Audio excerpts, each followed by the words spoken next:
जोगिंदर,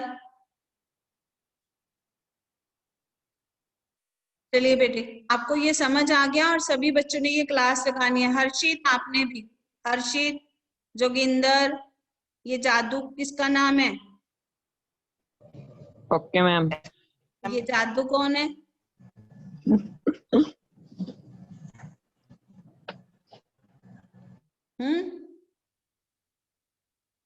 किसका नाम है ये जादू?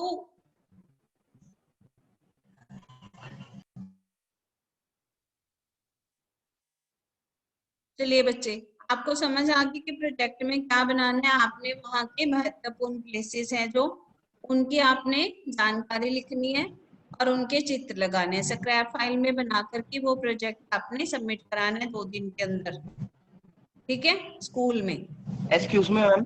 हाँ जी, बोलिए बोलिए। मैम उसकी जो प्लेसेस है उसके बारे में हमने, उसके बारे में आपने जानकारी लिखनी है और उसके चित्र लगाने हैं। Yes ma'am. ठीक है, उसके चित्र यस लगाने मैम। हैं। और ये जोनी कौन है? जोनी। और मैम ये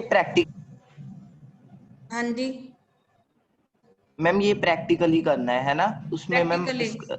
हाँ जी, खुद यस मैम। चित्र बनाने हैं और लिखने हैं। ठीक है, चलिए। Yes ma'am. अब हम, आप बेटे रोज क्लास लगाया करो, नहीं तो आपके एब्सेंट जाएगी रोज स्कूल, वहां पे प्रिंसिपल मैम के पास आपके एब्सेंट जाएगी जो बच्चे क्लास नहीं लगाते। अब जितने बच्चे इंग्लिश की क्लास में आते हैं मैंने चेक करना है, और सभी बच्चे आकर के हिंदी की क्लास लगाएंगे 12 बजे। हर्षित, समझ आ गया आपको?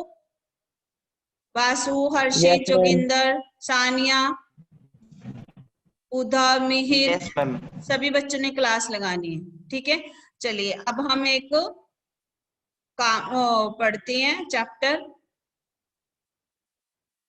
ठीक है, हाँ जी, अब हम चैप्टर पढ़ते हैं। आप उसका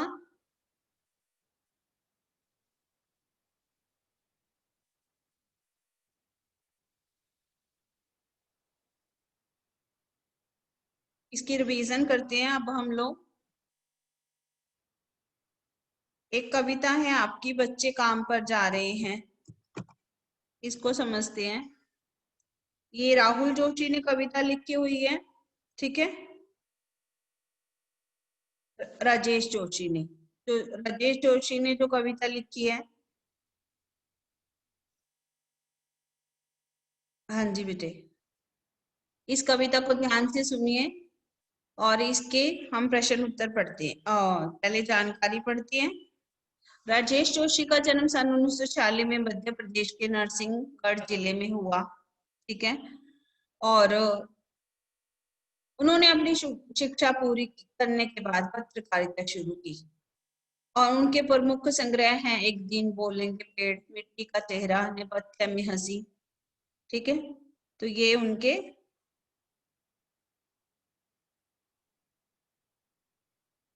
स्क्रीन में है जो आपको नजर आ रही है। बोलिए सभी बच्चे, स्क्रीन शेयर हो रही है बेटे? नहीं हो रही? अभी नो मैम। अभी नो कर, मैम। अभी करते हैं।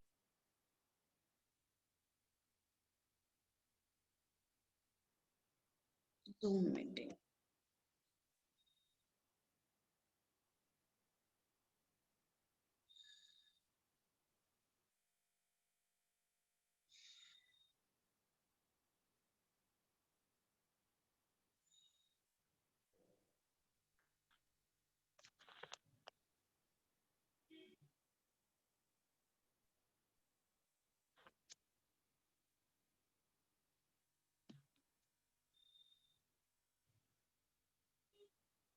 हाँ जी, अब देखिए, राजेश जोशी के प्रमुख काव्य संग्रह है एक दिन बोलेंगे पेड़, मिट्टी का चेहरा, नेपथ्य में हंसी, दो पंक्तियां।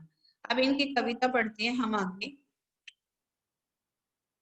ये आपको सिलेबस में है ये कविता। कि कोहरे से ढकी सड़क पर, अब दिख रही है स्क्रीन आपको? स्क्रीन नजर आ रही है बच्चे? बोलिए। Yes ma'am. कोहरे से ढकी सड़क पर यस बच्चे काम पर जा रहे हैं, सुबह सुबह काम पर जा रहे हैं बच्चे। ठीक है, आपको तो पता है, आप घर में बैठे हो, ठीक है, और आपको बैठे बिठाए नाश्ता मिलता है, मम्मियाँ दूध चाय सब कुछ दे जाती हैं। आपने कभी ध्यान दिया है जो बच्चे सड़क पर होते हैं, जिनका घर नहीं होता, ठीक है, जिनके पास आपकी जैसी सहूलतें नहीं है, कपड़े नहीं है पहनने को, ठीक है, अच्छे अच्छे बिस्तर नहीं है, रजाइयाँ गद्दे ये सब जो आपके लिए सहूलतें हैं, गरम गरम खाना, तो कुछ बच्चे ऐसे हैं जिनको ये सब चीजें खाने को नहीं मिलती है, सारी सहूलतें नहीं मिलती है। तो राजेश जोशी हैं जो वो, उनके बारे में उन्होंने ये कविता लिखी है। आप सब महसूस करना, जब आप महसूस करोगे तो ये कविता आपको समझ आएगी। कोहरे से ढकी सड़क पर बच्चे काम पर जा रहे हैं सुबह सुबह। जो कोहरे से ढकी हुई सड़क है, सुबह सुबह, आजकल सर्दियों में सड़क होती है, कोहरा मतलब होता है कि जब बहुत ज्यादा ठंड होती है, घना धुआं धुआं सा आकाश में उड़ रहा होता है, तो उसे कहते हैं कोहरे से ढकी सड़क पर। सुबह सुबह देखिए ना आपने, कितनी ओस पड़ रही होती है, और मौसम कैसा होता है, बहुत ज्यादा ठंडा होता है। उस समय जब आप अपने घर से तैयार होकर के, अपना बैग लेकर के, जो है अच्छे अच्छे जो गर्म कपड़े पहन करके, नाश्ता लेकर के, पानी लेकर के स्कूल जा रहे होते हो, तब आपने देखा है कि उस सड़क पर कुछ बच्चे होते हैं जो काम पर जा रहे होते हैं। ठीक है, तो हमारे समय की सबसे भयानक पंक्ति है ये, भयानक है इसे विवरण की तरह लिखा जाना चाहिए था इसे सवाल की तरह। वो क्या कहते हैं राजेश जोशी कि इस कविता का जो शीर्षक है, हेडिंग है, वो है बच्चे काम पर जा रहे हैं। बच हाँ जी जॉनी, आपको क्या कहना है? यस, बोलिए बेटे।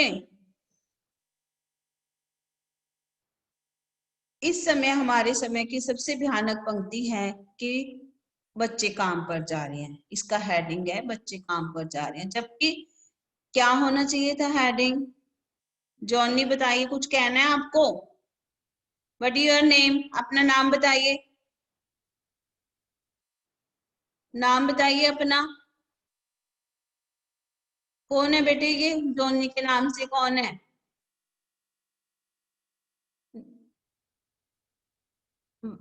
वासु कौन है ये? मैम। मैम मुझे नहीं मैम पता। हाँ जी, किसी को पता है ये कौन बच्चा है? नाम क्या है इसका? No ma'am. No ma'am. Mihir, आप जानते हो कौन है ये? नहीं मैम, मैं तो क्लास में ही नया हूँ, मैं कैसे जानूंगा? तो आपको तानिया, नैना, किसी को पता है इस बच्चे के बारे में? इसका नो नाम? मैम। No ma'am. इसको मैंने रिमूव कर देना फिर, जो है। मैं जानता हूँ कौन? कौन मैम, जानता है? योगिंदर। हाँ जोगिंदर, कौन है ये? मैम एक दोस्त है किसका? आपका? सभी का।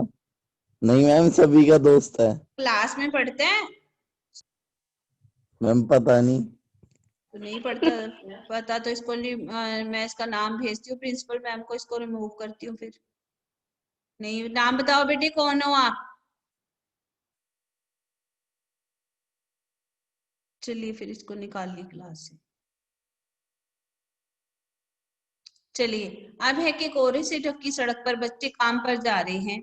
हमारे समय की सबसे भयानक पंक्ति है ये कि बच्चे कि इसे विवरण की तरह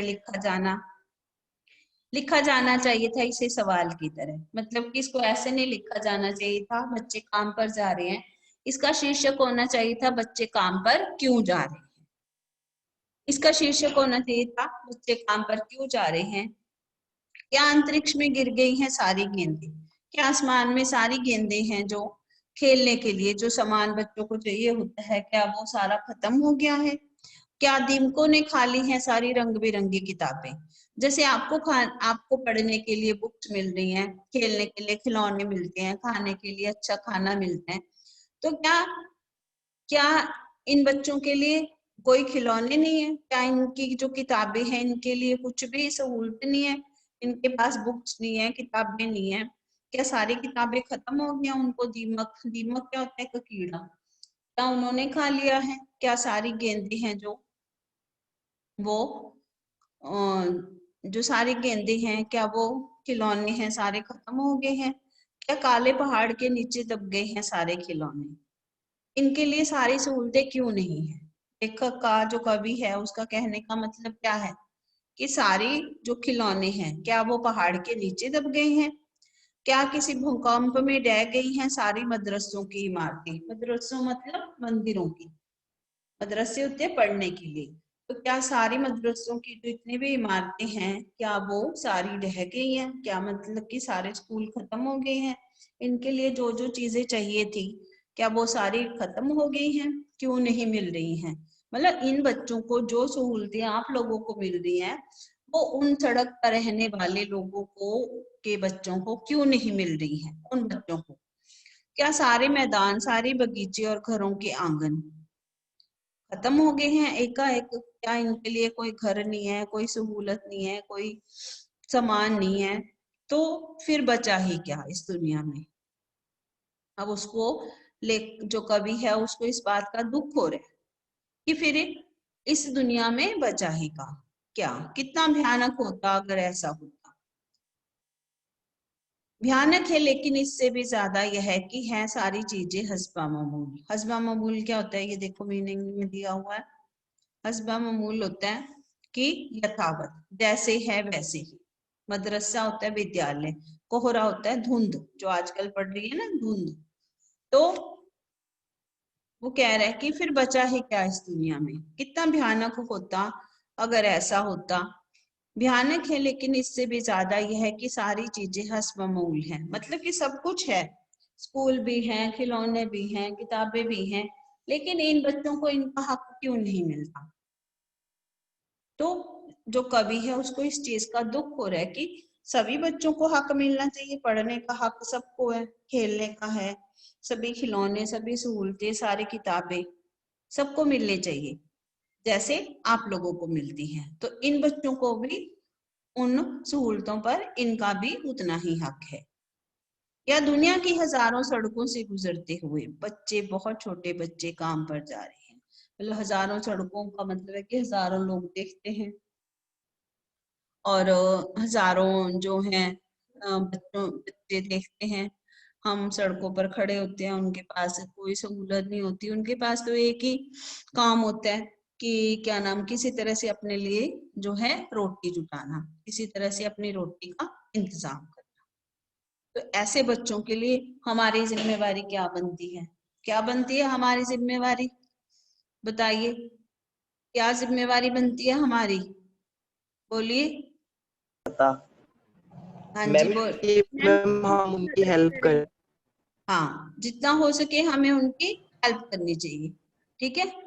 यस हमें मैम। उनकी हेल्प करनी चाहिए, अपनी किताबें, अपनी उससे बुक्स से, अपने कपड़ों से, अपने खिलौनों से जो है हमें उनको जो है थोड़ा बहुत उनकी मदद करनी चाहिए। चाहे हम किसी भी चीज से करें तो ये हमारी जिम्मेवारी बनती है कि हम उन बच्चों की हेल्प करें। तरुण, आप डेली नहीं आते ना क्लास लगाने? अब इन बच्चों के नाम प्रिंसिपल मैम को जाएंगे। हाँ जी, और आप किस तरीके से हेल्प कर सकते हैं बताइए? आप उन बच्चों की किस तरह से हेल्प कर सकते हैं? मैम उन्हें कुछ पैसे दे दे, खाना दे दे। हाँ जी, ये भी ठीक है। और अपनी पुरानी जो कॉपीज हैं अगर वो खाली हैं, ठीक है, वो दे दे उनको काम करने के लिए। मैम हम उन्हें एजुकेशन भी दे हाँ जी, सकते हैं। मैम क्या एजुकेशन दे सकते हैं मैम, हम उन्हें मटेरियल दे सकते हैं मैम। मटेरियल दे सकते हैं? जो छोटे बच्चे हैं आप उनको पढ़ा भी सकते हो, ठीक है ना? कुछ बच्चों को, ये तो शिक्षा का दान तो सबसे बड़ा दान होता है, ठीक है? तो आप उनको पढ़ा सकते हो जो आपसे छोटी क्लास में है, छोटे बच्चे हैं, अगर आपको आसपास नजर आते हैं। हम क्या करते हैं, हम सारी जिम्मेवारी सरकार पर डाल देते हैं कि सरकार की जिम्मेवारी है इनको सहूलतें देना, इनको शेल्टर देना, इनको आसरा देना, इनको बुक्स देना, इनके लिए खाने पीने का इंतजाम करना। तो सारी जिम्मेवारी हमें सरकार पर नहीं डालनी, कुछ जिम्मेवारियां जो है हमें खुद भी निभानी है। ठीक है, कि हमने भी ये सोचना है कि हमारी भी कुछ इन बच्चों के प्रति जिम्मेवारी है। अब इसके प्रश्न उत्तर दिए हुए हैं, इसमें भी इन्होंने यही प्रश्न पूछे हैं। अभी हम इसके प्रश्न उत्तर करेंगे कि पहले बताओ ये कविता समझ आ गई आपको? पहले पढ़ी हुई है आपने? बोलिए, पढ़ी थी? सच बताना, झूठ नहीं। बोलिए, तरुण पढ़ी थी पहले? तरुण? No ma'am. हाँ जी, बिल्कुल सही, वेरी गुड। जोगिंदर, तुमने तो कभी किताब नहीं खोली होगी, किताब का नाम पता है? नहीं मैम, मैम ये बात तो पता ही थी, इसमें पढ़ने वाला क्या था? क्या पता था? कि बच्चे ऐसे ऐसे रोड पे बैठे रहते हैं, उनकी इस तरह हेल्प करो बस। हाँ, ये बात तो ठीक है, ये भी कॉमन सेंस है कि हम बच्चों की, उन बच्चों की हमें हेल्प करनी चाहिए जो बच्चे जो हैं जिनके पास ये सहूलतें नहीं है। क्या तुमने करी कभी हेल्प उनकी? No ma'am. मैम फिर करनी चाहिए ना, मतलब सारी मैम मेरे पास जिम्मेवार। तो खुद के पास पैसे नहीं हाँ, होते। मेरे पास तो खुद पैसे नहीं होते मैम। वही ना मैम, मेरे पास 2.5-3 लाख रुपए मैम, फिर तो मैं दे दूं 1-2 हजार रुपए। अच्छा, ठीक है। पुरानी बुक्स और पुरानी कॉपीज देकर भी तुम हेल्प कर सकते हो, ठीक है, अपने कपड़े दे करके, पुराने कपड़े दे करके, ठीक है। और जो हम जिस चीजों का हम खिलौने पुराने हो जाते हैं वो भी दे करके हम इनकी हेल्प कर सकते हैं, ठीक है। कुछ बच्चे होते हैं जो, फिर है कि कविता की पहली दो पंक्तियों को पढ़ने और विचार करने से आपके मन मस्तिष्क में जो चित्र उभरता है उसे लिखकर बताइए। हमें क्या चित्र उभरता है जब हम ऐसी दो पंक्तियां पढ़ते हैं कि कोहरे से ढकी सड़क पर बच्चे काम पर जा रहे हैं? हम क्या देखते हैं जब हम स्कूल जा रहे होते हैं? ठीक है, तो हम देखते हैं कि उस सड़क पर क्या होता है, बच्चे बैठे होते हैं, उनके पाँव में चप्पल नहीं होती, पूरे कपड़े नहीं होते, ठंड से ठिठुरे होते हैं बच्चे, ठीक है। तो ये चित्र हमारे मस्तिष्क में, मस्तिष्क मतलब हमारे दिमाग में घूमता है। कवि का मानना है कि बच्चों के काम पर जाना की बात को विवरण की तरह न लिखकर सवाल के रूप में पूछा जाना चाहिए था। अब कविता लिखने का मतलब क्या है कि बच्चे काम पर जा रहे हैं, ये नहीं लिखना चाहिए था, ये लिखना चाहिए था कि बच्चे काम पर क्यों जा रहे हैं। क्या लिखना चाहिए था? कि बच्चे काम पर क्यों जा रहे हैं, ठीक है। तो कल हम इसके प्रश्न उत्तर करेंगे, सभी बच्चों ने क्लास लगानी है। समझ आई आपको कि सभी बच्चों ने क्लास लगानी है? ओके, नहीं तो आपके एक एक के नाम लिख के मैंने मैडम को भेज देने हैं और तुम्हारे घर फोन करने हैं। अब पेपर होंगे ना स्कूल में, तब देखना। हाँ जी, प्रोजेक्ट से रिलेटेड कुछ पूछना है आपने किसी ने भी? बोलिए। मैम मेरे को समझा दो मैम, मेरे को नहीं पता प्रोजेक्ट किस चीज का बनाना है। प्रोजेक्ट बताना है आपने दादर नागर के महत्वपूर्ण स्थान, ठीक है, उनके चित्र लगाना और उनकी जानकारी लिखनी है, ठीक है।